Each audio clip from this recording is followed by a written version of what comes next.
This is Darkboard 6, and it's the final part of the trilogy that I have been covering.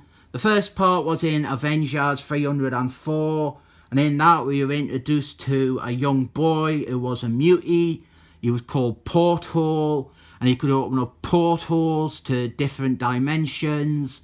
And Captain America and the Avengers, they defended him from the UFOs who were out to capture him.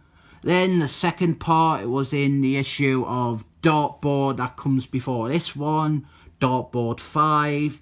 In that one, Darkboard encountered Porthole and they had a fight. And now it's all come full circle with Captain America showing up and joining forces with Darkboard and Daredevil for some reason. And they're going to defend Porthole from, once again, the UFOs.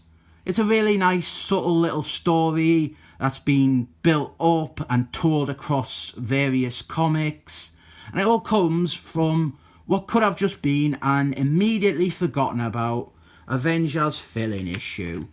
We start off with an introductory scene that shows Darkboard roughing up some gangsters, because every comic is somebody's first comic. That's what they say. So we need a good setup sequence for the character, and this does that. So Darkboard, he threatens the leader of the Mafia, John Mafia. He's like, "You get your goddamn mobsters off my goddamn streets." But what happens is John Mafia's daughter comes in, Lisa Mafia, and Darkboard fancies her, and she's like, is that a banana in your pocket, or are you just glad to see us? Because he's got a boner and stuff. And this scene does drag on for a bit. Then we have got our rudimentary downtime scene showing Chris shooting some hoops and some b-ball with his homies, and then his sexy mum shows up. And this won't become another incest video, don't worry. Then the plot starts 10 pages in. Porthole, he is in hospital because he done got hurt last issue, and Captain America has shown up to protect him because he remembers the one fill-in issue of the Avengers. And Chris Darkboard, he has gone to the hospital to visit Porthole, conveniently when the UFOs attack. We have got Iron Hulk there, we have got X-Ray Hulk, we've got Vapor Hulk, and this is Vector Hulk. And what follows is a superhero free-for-all between the heroes and the villains.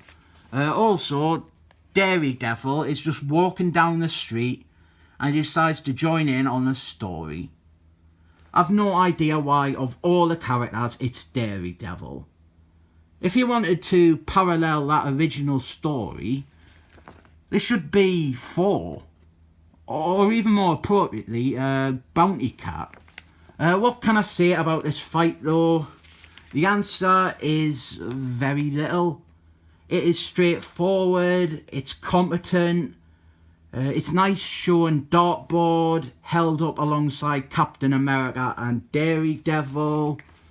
We're also, I said last issue, one of the big themes of this book was the debate about what makes a good hero, and we've got aspects of that rearing their head here. Darkboard, he's maybe been a little 90s extreme and edgy, but Captain America is obviously inspiring him to maybe not gone down that route. I didn't think they ever come down and definitively box Darkboard into one corner or the other. It's just an idea that they constantly refer to and flirt with.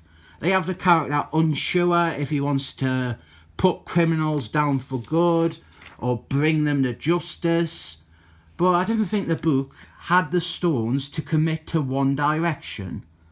This is mostly a fight issue, as you can see. It's fun. The UFOs, they are a good choice for opponents for this type of thing. They are powerful, but they are not as rich or layered as characters that they deserve better than this.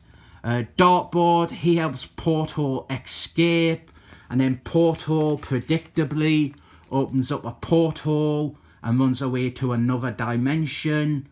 He'll be back in 10 issues or so for another storyline. Then the three heroes say well done to each other, and Dartboard is like, wow, Captain America likes me. And that's it. We have closed off that loop now.